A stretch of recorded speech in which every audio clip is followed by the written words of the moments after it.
I, 27F, have been with my boyfriend, 28 male, J, for 5 years. We've both been very close with each other's families, and we've even talked about marriage. However, one touchy subject is children. Whenever we discuss it, he gets kinda standoffish. He doesn't really dismiss the idea though, it's just that he doesn't seem invested. I've always wanted kids, and he just always says he's fine with whatever makes me happy. Ever since, I've been content with this situation. However, things escalated during this holiday season. Our setup has always been that Jay spends Christmas Eve and dinner with my family, then I spend Christmas Day with his family.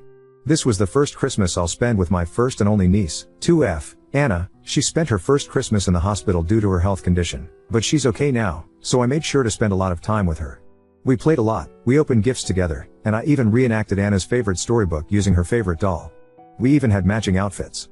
My sister, 30F, Amy, thanked me for giving her and her husband some relief from childcare the entire day.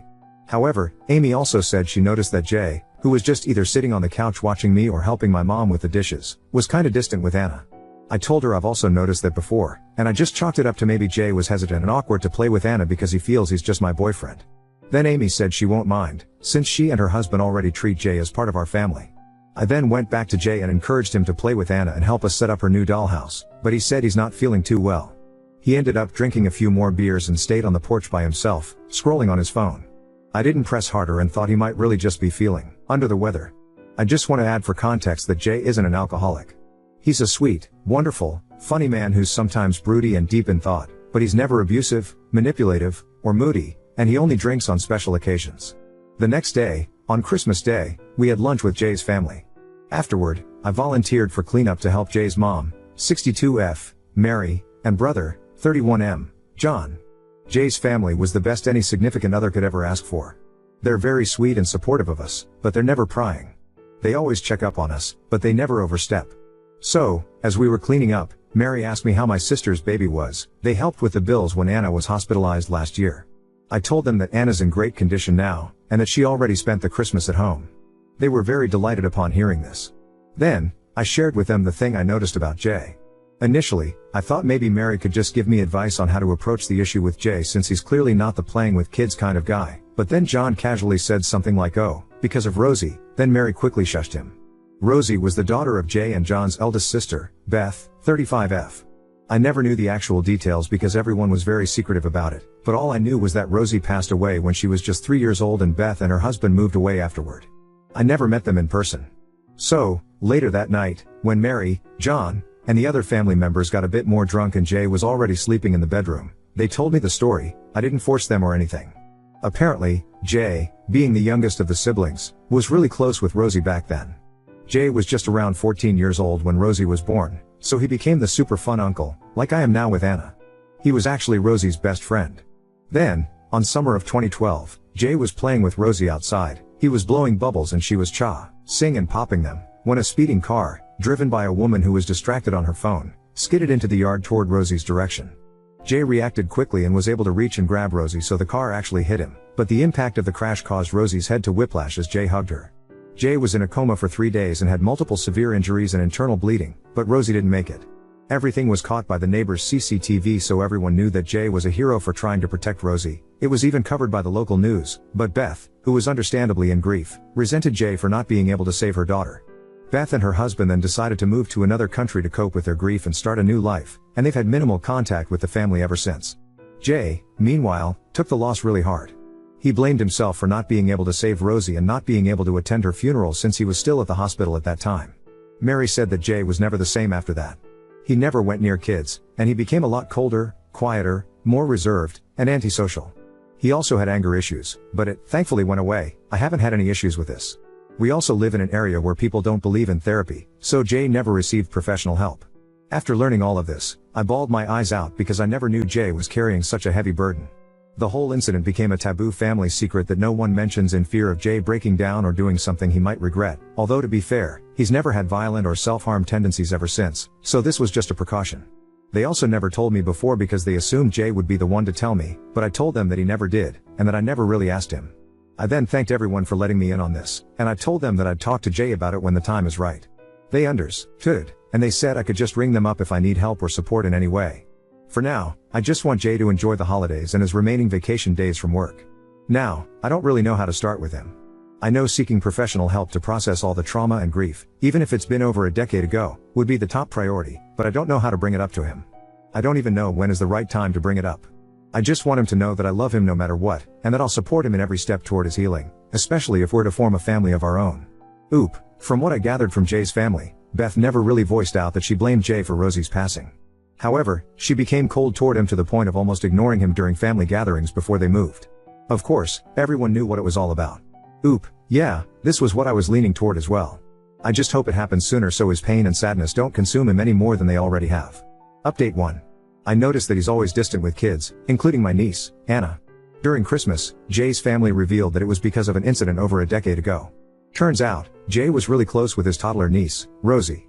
One day, when they were playing outside, they were hit by a distracted driver. Jay tried to save Rosie. He sustained severe injuries, but Rosie still didn't make it. Beth, Rosie's mom and Jay's sister, acted cold toward Jay after this, then she and her husband moved to another country after a few months. From then on, Jay's personality changed, becoming cold and antisocial, and he never received professional help. All of this has become Jay's family's dirty secret.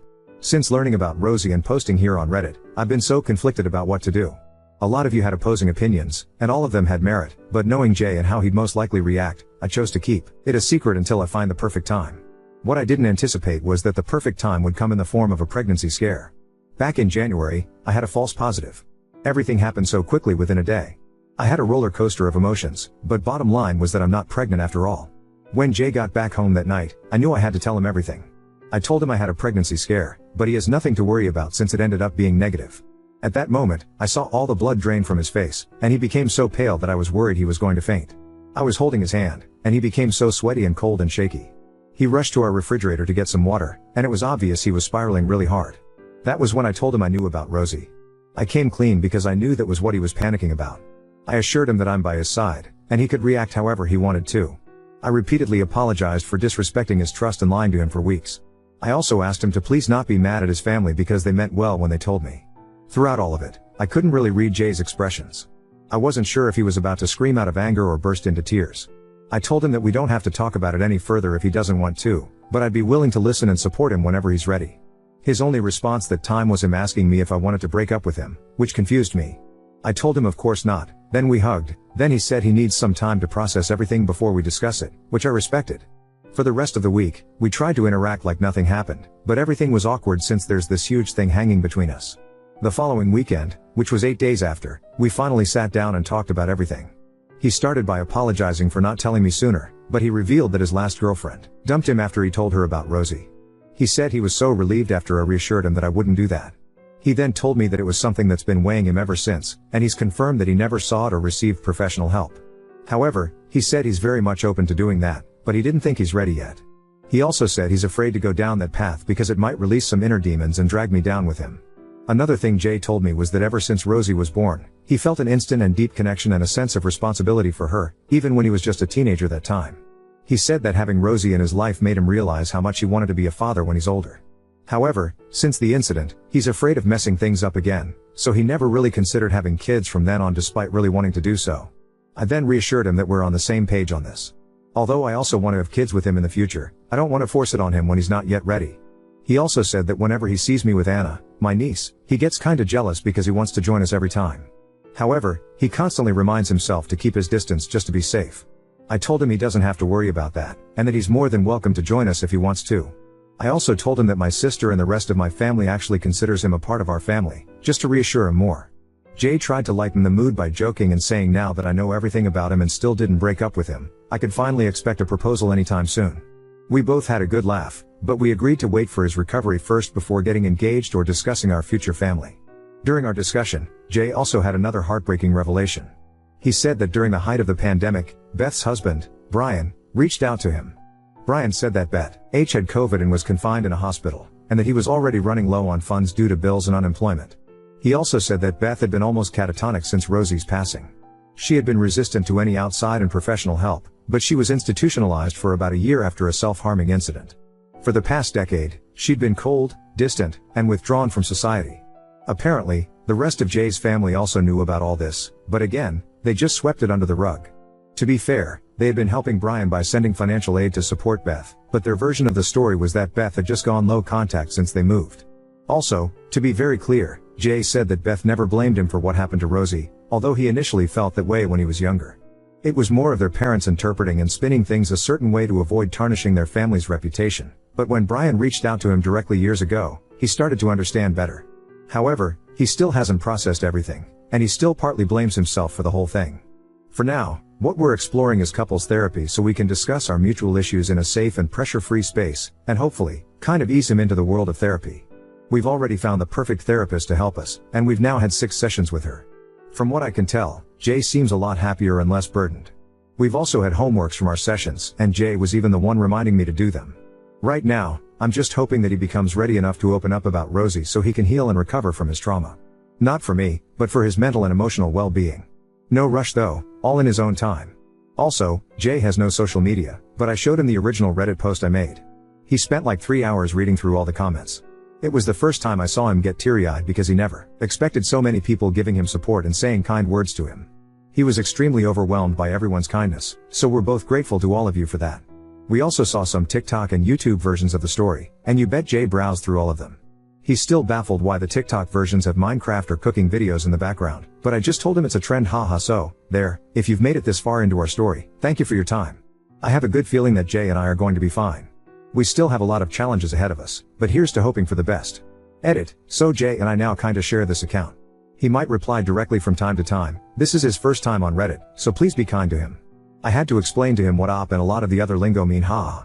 Yeah, but we're both reading everything. Again, thank you for being so kind. Oop, thank you for your kind words. As for Jay, I can see that he's already making some progress, even though it's more like baby steps. Nonetheless, it is still progress. As for Beth, I can't even begin to imagine what she's going through. I just pray that she finally finds some peace eventually. Oop, yeah, he's starting to open up more about his internal struggles and burdens, but he hasn't touched on the subject of Rosie yet. The least I can do for him is to let him know I'm here for him. Thank you for your kind words. Oop, she did 1 year jail time, 5 years probation, not sure how much was really served. Oop, replying to a deleted comment about Jay's family. I won't make excuses for them. On a human, personal level, they are extremely lovely, generous, and kind people. They have welcomed me as a part of their family, and they even extended help when my sister's daughter, Anna, had congenital health problems. I have met different relatives of my exes before, and in comparison, Jay's family has been the most wonderful and welcoming. However, I would say that they are a product of the very traditional, non-progressive area in which we live. We are a Catholic community, and most activities revolve around our parish. Reputation is everything, yet town gossip is still very rampant. I understand that this may sound backward thinking in our modern times, but that is the reality of our lives. I also grew up in the same area, so I fully understand their behavior. Although I agree with you that everything that happened and how they reacted to it had been unfortunate to say the least, and Jay and Beth got the brunt of it. Oop, I'm honestly just as confused as well. I don't think the intention was to make Jay feel he was at fault. I think the intention was to just not talk about it at all and make it seem like it never happened. Like a family secret never to be brought up so the bomb doesn't go off or something. Being rational definitely wasn't a priority, and unfortunately, it was Jay and Beth who suffered. Now on to second story.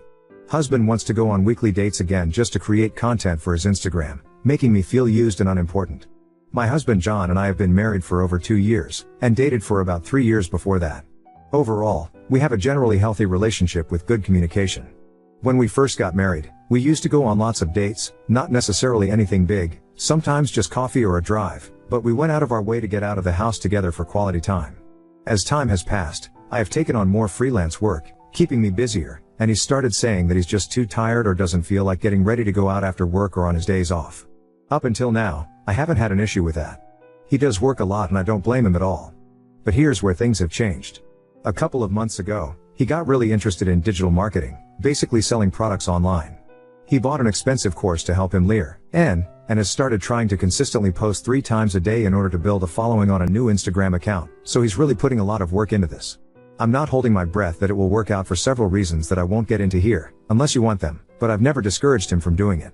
When he gets stressed, I encourage him. I tell him often that I'm proud of all his hard work, I am, etc. I only mention that to say that I'm not against him trying this out and haven't put him down for it ever.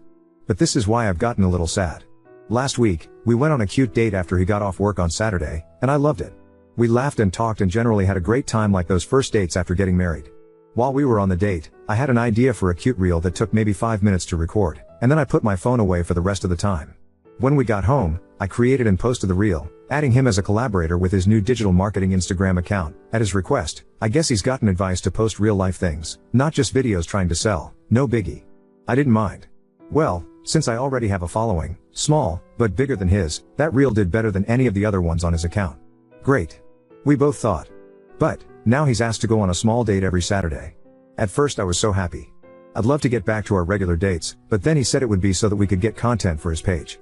He asked if I could be a collaborator on all or most of the posts, but if he could post them himself so he gets the credit for the engagement.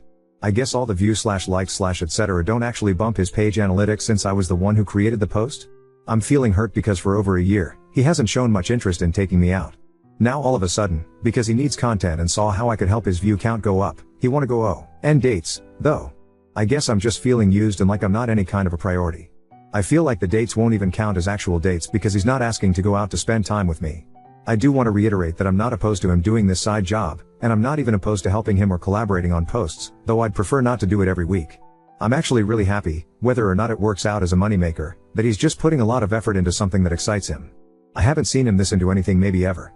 I'm asking for advice because I don't know if I should bring this up to him or not, and if I do, what should I say? The last thing I want to do is make him feel bad or discourage him in his new endeavor. Should I just be grateful to be going on dates again? Am I being selfish?